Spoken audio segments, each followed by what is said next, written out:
Welcome to WBOC Sports Facts.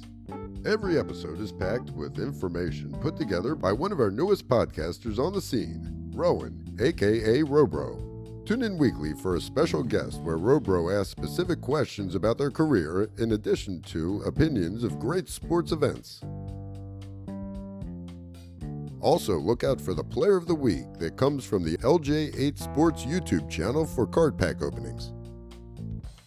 Thank you for tuning in.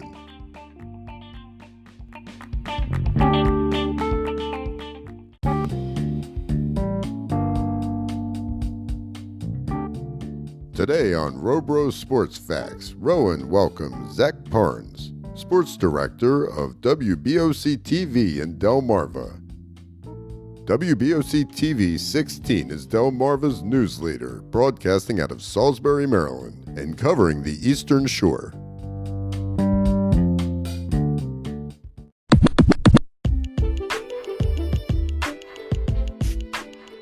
Hey. Hey, how's it going? It's been going well so far. I'm glad to hear that. Yeah. Things considered right now, things are going well. You're doing it right, my friend. Yeah, I'm doing good. Thanks for coming on episode 2 of WBOC Sports Facts. It is my pleasure to be here. Like the hat, O's are off to a nice little start thus far. I feel nice little start. Lost the last 2 games. Hopefully they can get Nate Pearson out of the game in less than an inning. Yeah, that would be ideal. But hey, I'll tell you right now, I mean, there's a, I mean, the worst start so far was probably John Means, but it wasn't his fault. He couldn't help his father dying. Yes, that unfortunately is true. But at least we have Lopez. If we need a 6th starter, we can use him. There you go. Well, hey, hopefully good things ahead for the Orioles. Let's get into the podcast here.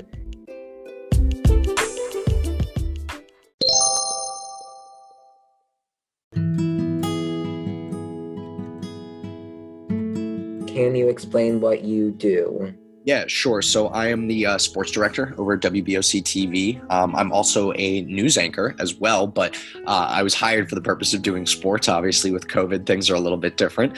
But yeah, man, I mean, I really enjoy what I do. And, and what I do is basically go out and tell people stories and have the opportunity to do that on an athletic front is just really rewarding for me. And something that I've, always wanted to do for a very long time. And, I get to do all the fun stuff like, read highlights and be on camera and whatnot. But it's really about, serving the community and like doing a good job in terms of, what sort of stuff you want to put on air for people to be entertained and informed by. So, it's a delicate line to walk, but that's pretty much the essence of the responsibilities that I have on a day-to-day basis. Next, what teams do you cover? Yeah, so teams-wise, we're very interesting. So here on Delmarva, we have this influx of, 3 major sports cities that kind of clash down here. So they include Baltimore, Philadelphia, and Washington. So those are the professional teams that we're covering for the most part. So, Wizards, Sixers in terms of the NBA, NFL, obviously the Skins, now the Washington football team, the Ravens and the Eagles. And then baseball-wise, Nationals, Orioles, Phillies, so there's never a shortage of things for us to do or talk about. Flyers, Caps, both teams playing extraordinarily well and having the chance to be in the NHL playoffs. But most of our coverage, for the most part, revolves around the local high school teams that are in our area. So, all the high schools as far east as Worcester County and as far south as Crisfield, all the way up north, to various areas like Dover, Smyrna, Delaware as well. So it's a large coverage area, and we're talking about, 38 plus high schools, and then a number of universities that fall under that. Although now without Wesley University, they recently succumbed or had a lot of financial issues, so they joined Delaware State. So Delaware State, Salisbury, those UMES, those are the kinds of programs that we're covering on pretty much on a daily basis. But obviously with COVID right now, we're not really going to see any of these schools in action. So my job is definitely going to be taking a little bit of a turn here. But, everything else right now, man, I mean, it's just, one day after the next and just try to put one foot in front of the next and see where you can go. But yeah, that was my long-winded answer to what teams we cover. Where do you work? So I work at WBOC, so it's in Salisbury, Maryland, on the Eastern Shore.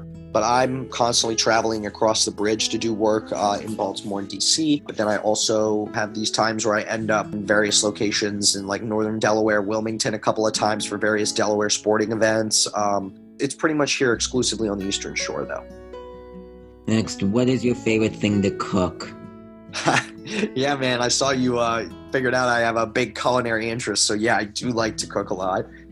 It's kind of a tough question to say one thing in particular that I really like, but I like experimenting with a lot of different flavors, especially like Southeast Asian flavors. I've been using a lot of like gochujang recently, which is a Korean chili paste. Big fan of that. I like heat, anything spicy, so I'm always out chasing that kind of stuff. But more recently, I've kind of learned and refined how to make a chicken piccata, which is like it's chicken that's like pound really thin, and you bread it, and then you serve it in like a lemon butter sauce with capers. I really like making that. I think that's always good. And then, of course, I like making good steak every once in a while. I got lots of methods for doing that as well. Yeah, for the most part, man, I mean, it's probably, just trying to stay really different in everything that I make. I'm kind of one of those weirdos where like I need to be eating something different all throughout the day. So it's hard for me to meal prep sometimes, but I make do with what I got. Next, you like movies by Quentin Tarantino. What is your favorite movie by him? Oh man, that's a good one. Tarantino is just such an interesting guy. I mean, he is just out there, making these movies that are just absolute blockbusters, and then also, huge potential for me even making like series and whatnot, but he never ended up doing that. But he does such a good job of pairing music with movies, and I think one movie where he does that particularly well is Pulp Fiction, and that's probably my favorite by him. It's such the basic answer. There's so many people that that like that, but I think that in general, Pulp Fiction, that the writing is so authentic in it, and top to bottom, it's a good watch. I like that one, and Reservoir Dogs are probably my two favorites, but probably those two. Who do you think will win the Super Bowl? Oh, who do you think, Rowan? You tell me. Either Saints, Ravens, or Titans, or for 49ers or Chiefs. One of those teams up Okay. there. Man, you got a long list right there. That's not one definite answer, my man. The question really is for a team like Baltimore, is if they're going to be able to have the young guys step up and make big plays for them. Guys like Patrick Queen and Justin Matabuke, who are coming in as rookies this year, they're both going to have to really honestly overperform, for Baltimore to be able to get that strong, fast defense that they want to have, that they sorely lacked towards the end of last year. I'm not sure if they're going to, but Des Bryant, he is coming in for practice for an evaluation. If we get Des Bryant, then we have two older wide receivers and a bunch of younger wide receivers. So we'll have a plethora of different ages. Plethora is the right word to use right there, I will say that. The Ravens are getting their job done whenever they lose a player. They're picking up somebody who can play that position, not as well, but still good. Yes, exactly, and I think that they've done a good job in filling those holes over the years. The question is, do the rookies come in and fill them just as well as the other guys? And I have a feeling someone like Patrick Queen definitely has the chance to do that. I think we'll win the World Series. Baseball World Series right now, I mean, it's so up in the air. I mean, with a 60-game season, it feels like anybody could win. But I still lean towards the Dodgers. I just think that Mookie Betts just playing out of his absolute mind right now. And, if Kershaw can really start to figure out how to get a handle of things on the postseason, then they're going to be a tremendously deadly team for years and years and years. And, I think it's funny because it almost seemed like a couple years ago they were poised to win. And now it just seems like they're right back at it. The Yankees are strong. Don't get me wrong. I think that they have tremendous potential, but I think that right now, like this is LA's year. This is LA's year to absolutely lose, and I think that they're going to get the job done unlike last year. For the Dodgers, they won the trade. Boston is the worst team out there in the AL East. Royals are winning right now. And anytime you speak about the AL East and the NL East, those are the strangest divisions ever. Plus, when you think about it, it's not the Giants' fault that they are not doing good, because they can't help the players' choices, but just still doing good for what they are doing.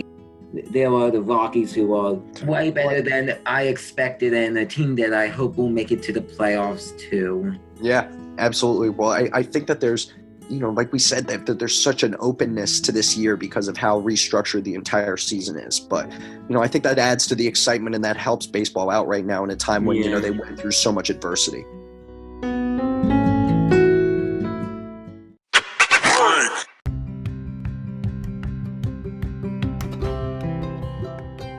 Now we're going to move on to the player I picked for today's episode, and he is Sandy Alamar Jr. The reason I picked him is because I pulled him in a video on my YouTube channel, LJ8 Sports, and I want to go more into him here on my podcast today. He was a catcher, he batted and threw right, he was 6'5", 200 pounds, and he was born on the 18th of June in 1966 in Puerto Rico.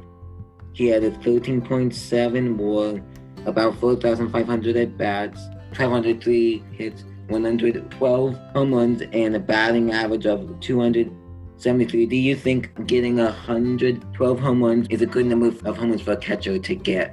Yeah, absolutely. Well, catchers historically aren't the best hitters, but, I think that, you talk about a position that probably has the most defensive impact on the field. It's always great when someone can just turn any sort of offensive effort. I know that there's always a premium on guys like Buster Posey or, Yadier Molinas of the world who just, have changed the way that the catching game is looked at because they have been such good hitters over time.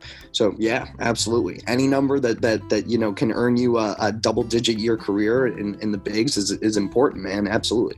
Yeah, I mean, and when you think about it, it's like the Orioles, like Pedro Severino, and he's probably going to become the next Buster Posey or Molina.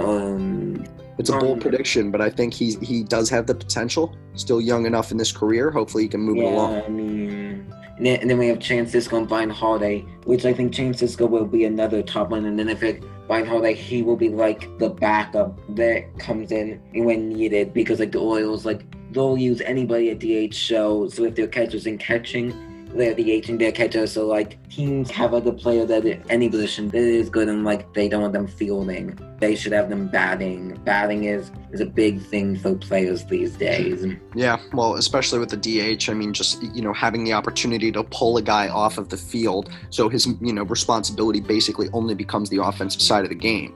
I mean, it can change a young player's career, which is the biggest thing with that kind of move, especially if you want to put a young power hitter into the DH spot. But it's a risk that a lot of teams are willing to take, especially obviously American League crews that are looking for that last push. Anybody can be a DH, because if a player's bad at one thing, they can be good at another thing. They're on the team just in case they're needed, and they should get to DH every so often, because players if they do not get the bats and whatnot, and they get out of shape, stuff like that. And as I found out that Jose Iglesias is now on the injured list, and they called up a second baseman, why wouldn't they put Chris Davis in? Because Chris Davis needs to be out there. Some teams should want Chris Davis or something. Why don't you just trade Chris Davis or something? Yeah, well, at his contract right now, it's a hard price to trade someone at, especially when they're making a lot of money for not a lot of production. And I mean, this was the run with Davis last year. Yeah, get back to Alamar Jr. So he played 1988 to 2007, 88 and 89 for the Padres, and 1990 to 2000 on the Cleveland Indians. Speaking of the Cleveland Indians, his job now is being the first base coach for the Indians. He said no to being the bench coach to the White Sox because he didn't want to take away a job from another coach out there. Oh, I like which that. Is That's nice pretty for honorable. him. That's pretty honorable. I like that. Yeah, and for him, he was bouncing around the White Sox in the 2000s. He was going up and down, back and forth to them. 2001, he played for the White Sox. In 2002, he played for the White Sox. In the Rockies for 2003. In 2004, he played for the White Sox. He played for the Texas Rangers in 2005. In 2006, he played for the LA Dodgers and the White Sox. But in 2007, he retired. As a Met, what team do you think he's putting his footprint in the most? Probably Chicago, without a doubt. Based off what you've told me, I'm not gonna lie. I'm not super educated in the man in general, but everything you're educating me with right now tells me that it's gotta be Chicago. Speaking of which, he's won more awards than anything. He hasn't even made it into the MLB Hall of Fame, but he made it into a minor league Hall of Fame. So every year from 88 until 90, he's won multiple awards some years, like at least 3 awards some years. He took over a job for the second team he was big on, the Indians. Do you think a player going back to a former team to play base coach or pitching coach or something like that, a good idea so they can educate people and be back at a place they were when they were younger? Well, sure, man. I think that there's a tremendous amount of guys that, feel like they want to give back to the next generation. And this is a way for them to do that and then also make some pretty solid money on the side. And when you have that opportunity as former player, I mean, we've seen a number of guys just stay around the same organization. Manny Mota, most notably with the Dodgers, off the top of my head. I mean, Mota was a base coach for them for so long. It never can be something that could be negative, unless the player really has no idea what they're doing, and they probably do because they used to play. So, yeah, I think that there's a lot of guys that are always interested in coaching. Some choose to stay at the major league level. Others prefer to, coach little league and whatnot, or have the opportunity to, go back to college and coach a collegiate team or something. So, it never really dies, this kind of semblance of, from the guys who play the game. So. On the Indians, he played from 90 to 2000. He won 4 awards in 90, 2 in 89, and 3 in 97. So in 2000, he was inducted into the Pacific Coast League Hall of Fame. That isn't a big league, but it is good enough in the minor leagues to get into a smaller Hall of Fame out there. What do you think about players being inducted into minor league Hall of Fames, even if they only play a couple of years in the minor leagues? Well, I mean, that's usually how the best are, so it's hard to say. Giving somebody a minor league Hall of Fame opportunity for just, playing for a couple of years seems like kind of short-sighted, but if they did a lot for the game and especially brought interest to a particular area, that can be seen as just absolutely huge for minor league baseball, because sometimes that's what it takes to get people to the ballpark, especially here on Delmarva. I mean, when we had Grayson Rodriguez pitch, who's the Orioles' top prospect, people were very intrigued to come out and see him, and the same with Adley Rutschman when he came out here. Everyone wants to see the big-name guys, and when they're able to draw fans into the seat, it warrants almost giving them, a Hall of Fame connotation if their play matches up with it as well. But, I think that it's certainly a unique honor. It's maybe not the one that every guy wants. I would imagine most want the Major League Hall of Fame, right? But, I think that minor league is definitely an honor nonetheless and should be enjoyed by the guys.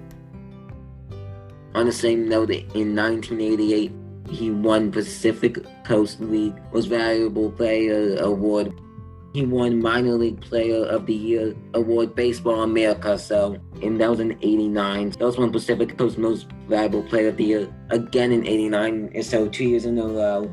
So we had 3 awards in 2 years, like a top player. You're not having much to say, but the awards tell the story if you have never seen him play before, because he also won in 1990 Baseball America Rookie of the Year, Gold Glove at catcher, Rookie of the Year Award, BBWAA, Sporting News Rookie of the Year Award.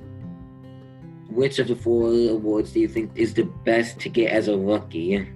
Well, I'm going to ask you. I want to know which one in your mind. I would have to say getting a Gold Glove as a rookie. You wouldn't mean like Rookie of the Year, like you're a rookie. That's only you can get it, so that's a big one. But when you think about the Gold Glove Award, it's just like, you are the best of the best. Here you go. You get Gold Glove, even though you've just played 1 year, maybe less than a full year in the league, and you've gone to Gold Glove. Which the 1990 Don Ross card gave him their special rookie stamp on the card. It wasn't only the baseball voted him highly, that the sporting card company didn't know it was going to be. And 30 years later, pulling that card with a special card, people could only get 1 in every pack. Hey, man, I'll tell you, I think that your assessment of him giving a Gold Glove is certainly not the way that I would have thought about it. Yeah. Because it is against everybody. But at the same time, I do think that, Rookie of the Year, you are up against everybody that is just coming in on the same playing field as you. And to be able to separate yourself from that is so special. I think that both of them are such prestigious awards, but I think that Rookie of the Year is a little bit more novel, but I will say that you're 100% right, and I wasn't even thinking about it that way, that, somebody turning a gold glove after just playing 120-plus games, it's extremely impressive. Yeah, I mean, in 97, he got All-Star Most Valuable Player of the Year, and then he got 2 awards that I don't know. One of them was the Cleveland Indians Man of the Year, and then he also got Gold Bill Tomahawk Award. It says that the Gold Tomahawk Award is one of those awards. It was throughout 1963 to 2000. It was for the most underrated player in Cleveland Indians team. And so the Cleveland Indians gave him 2 awards in 1 year. So he won 2 team awards. He didn't win any awards with the White Sox. He put in a footprint in for the Padres and Cleveland Indians, but the White Sox, he didn't play at top caliber. He just did what he could do when he did it. And coming back to the Cleveland Indians, when you look at his awards, it's a thriller job to come back to a team where the team voted you the best at certain awards. If he were to get some award, like not all awards are like against like the College Football Hall of Fame, not the NFL Hall of Fame or something like that. Like any award for like any sport is good, because like if it isn't a big award, some teamers, some people still think you're good enough out there to win something, even if it's on a local level. Oh yeah, I'm right there with you, Rome, no doubt.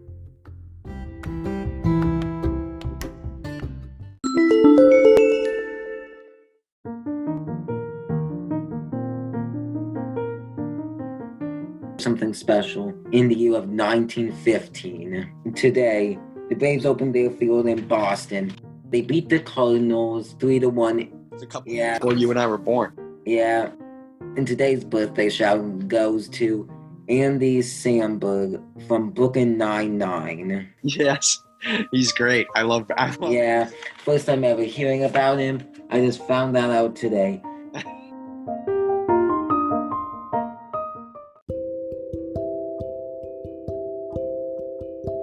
Thanks for being on my podcast today. Absolutely, man. It was my pleasure. Had a great time. Talk to you later. Bye. Sounds good. Take care.